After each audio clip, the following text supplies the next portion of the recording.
rakkoon harma keessa jiru tuni namallee gargaarsa jechuun taatu. Abbaan isaatiinis ilmaan namfii namarratti hin amanan. Abbaa badirrattu har'aan tana hoottaa bira naa jiraadhaa nama tokko yoon jee gabbee isiin barbaadiyee akka yoon fursaniifuu ulaa itti cufadhee manuma kana keessa jechuun asirraanis maaliif deemtee isa kuusaa walitti dhaloonni. Assalaamu alaikum warahmatullahi wabarakatuh. Kun jirtan hordoftoota fi hordoftoota keenya. Akkam nagaa fayyaa keessee nageenya keessan baraadhaa humna ogaa ijoolleeti maatii keenya. Maashaallah har'a walitti qabadheetii dhufe. Maaliif beektaa? Kanaas hedduu takka nama dharee kottu baba. Walla bira. Anno hokkomaltaa baba. Waan an keessa jiru beektaa? Siraan hojii gochaame. Salaam alaikum jeen. Salaam jeen.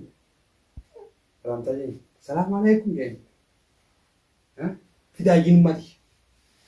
Ummati fidaadhaa jiin deemi. Haata kanaati hordoftoota fayyaa ijoollee wanni irraas baasee dhufeef ergaan dhufee akkuma isiniin jetti gartee guyyaa shan ergaan mana kanatti deebi'ee akkaan mana kanatti deebi'ee egaa duraanii haadhaa hojii turanii guyyaa shanan kana egaa akkam keessa akka jiran ijoolleedha gaafii machuun beekanii rakkuma tokkochaa beeka. Maaliif beektaa wanni Abiraahim irratti deemu jiraa fi wanni irratti deemu jiraa fakkaatteen takka waan takkaan irratti deemu jiraa. Innillee gaa miidhama hamaa keessa waan jiruuf anillee gaa miidhamaan duraan keessa ture san isaanillee miidhee ifillee miidhee jireenya kiyyan tolchayee gaa mana hidhaa san taa'u sirrii naa ture silaa. Amma akkanarra waa takka godhuuf hin beeku. Alumaan gaa gabbee fi waan isaan qottatanis alumaaf fiduuf jira. Wallahi waan kana ija kan irraa dubbadhu illee fiidiyoo sanallee waraabuun nuti hin tole akka isaa waan inni waraabuuf yoo isiillee bakka jirtu sanii haa agartu taateef telefoonillee waan nagaa hin kaafne maal beekaa? Telefoonillee waan nagaa hin kaafneef silaa bakka jirtu sanii nyaadha geessee gartee viidiyoo sanallee agartee isaan kanaafillee rifatte jeeti. Ilmi namaa tokko kan balleessin hin jiru ni balleessaa ilmi namaa badii tiyyeessan mana hidhaa keessatti badii waa hunda fixadheetiin bahe. Maaliif beektaa jireenya kiyya fuulduratti maal akka ta'u hedduu takkaan baradhe. Osoo baatiin sadaffaas hin guunne gartee jireenya taan irraa isa dabee tanarraa isa dabee ilmaan keessatti hafee maaliif haadha abbaa ta'eef keessa jira kun guyyaa hanga kana jechuudha. Waan mana keessatti haati ilmaanii taatu eeguma gartee rakkoon sirra dhuftee agarta malee achi dura illee hin beektu. Amma eegaa rakkoon duraan silaa keessa ture sanarra dhuftee mana hidhaa saniis keessa seeneen ulfinni jireenya akkamii ammaan tanaan baree garuu waa hundaafuu dhuma dhumatti dhiiroo aaraaf magaa wanni aarsee isiidha manaa baasin jiru yoo sodumaa baate malee sodaadhaaf gartee deebi'ee manatti nan dhiisu jettee isiin baate malee waan biraa takka baateef hin qabdu. Akkuma agartan ijoollee ammallee hulaatti cufeetiin kalees ni baay'eetiin garaan dadhabee guyyaa hanqa kana gaa isaan ofirra taa'u jira haala kana yeroon itti fufe isaanii jalan miidhamanillee yoo humaan taane isaanii miidhama jeetiin gaa kaleellee kan hin deemu keelaa jeetumarra taa'ee har'a gaa waan sila hanqaan hin deemetti deebuutti nyaatanitti qopheesseefiitiin isaanillee gartee tattabachiisee akkaan silaa gadi hin baafnes ijoollee haadhumaa turaan dhiqatee gartee akkatti jiraachifatu isumaaf beeka waan takka waan hin keessarraa beeku hin qabu. Tanaa hundarraa hin gartee har'aan tana hulaatti cufeetiin garaa yoon garaa kiyya kana hidhadhe malee garaa ija beeyse malee biraa illee gabbuudhaaf hin ta'u isiillee itti barbaadu hin ta'u bakka eessa akka jirtu gaa namni tokko bakka magaalaa tana keessatti telefoonaa wal barbaada waan taateef miidhaan deemee bakka itti barbaadu hin qabu yoonii fi gaa nama isiin duraan bira dadda'itu nama isiindhaan gartee walitti hariiroo xiqqoo qaban kaniin silaa shakkiirraa qabu bira dhaqee yoonii fi gaggaafadhe malee. Gaafadhee gaa dirqama irraas baasuun qaba. Maaliif beektaa dirqama irra ijoollee hulaatti cufee bahee yoonii fi waan takkaan deebi'e malee laa oolmaa hundee guyyeetiin muradhee maaliif akkaatteen Abiraahim irratti deemu jirtuu fi tanarra deemu jirtu takka ta'utti baabaan oolta. Fakkeenyi keenya takka mee viidiyoo waan Abiraahim keessatti jiru mee daawwadhaa.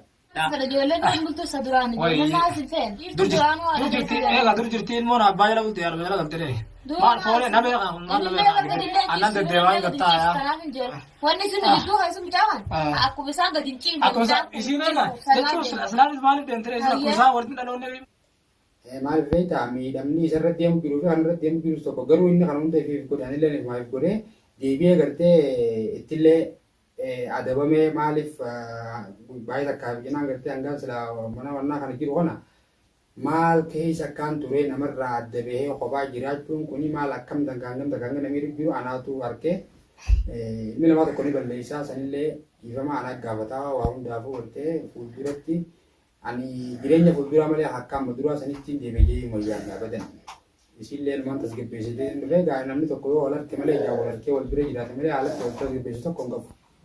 Akkana kana keessaan jiraatu waa'ee isin bira jiraachaa gaata keessan koomintii jira naa kaayaa.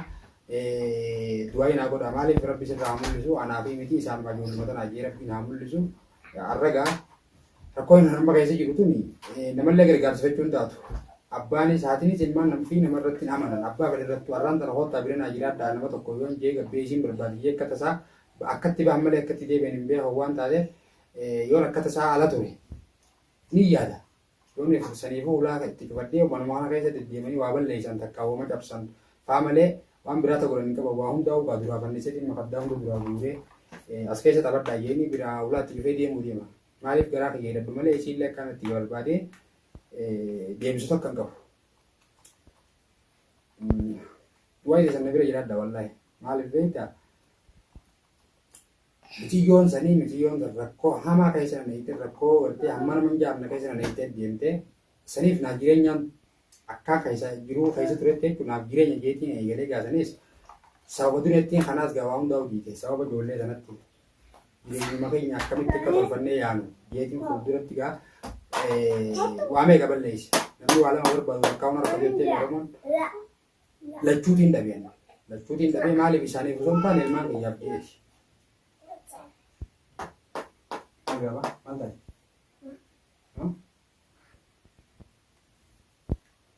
Sini beda insyaallah. Dua muka dame.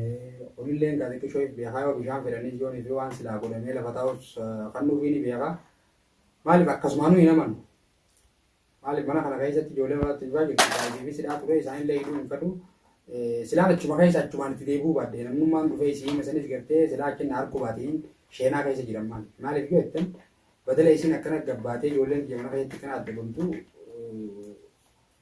waamee kan yaade wallahi jireenya kun waamee kana mee akkisaa waamee kan yaade garuu alhamdulillahi hin jirjiranii jedhumaan taa'u jira gaa yoommoo haala kanaan akkamatti isiin dhabamte haalli takka hin qabu waan kara biyyaa deeme malee biyyaa ijoollee xiyya fuudhadhee waan kara biyyaa galche malee haalli takka waan hin qabneef du'aan teessana gargaartee du'aan na bira jiraadha hanga fiidiyoo gartee duniyaa as baasee tumaaniin fiidiyoo lammaffaatiin isin deebi'e inshaallah yoo rabbi dhiyee du'aa teessaniin na bira jiraadha fiidiyoo lammaffaatiin akkamitti kan dho'oota gaalabbumaa beekaa dirqama waan irra jiru waan keessa jiru isiniifin waraaba fiidiyoodhaas amma irraa hin tarkaanfii gabbahee barbaachisidhaa inni eegala nafaana turaadha hanga xumura iddoo xiyyaatti daawwadhaa maalirra kan jiru siinleen jajjabee isaa maaliif beektaa hamilee walii goggoran namaati hamilee teessanii tun na gargaaraa yaada keessan komitti jedhan akaayoo ni filan kalata kan jiraaddes kalata akkanaa qabdi jaati natti himaan obboleessa keessanii waan irraa fudhatan takkan qabdu inshaallah ishii as baasee maal isinii deebi'aa rabbi jedhu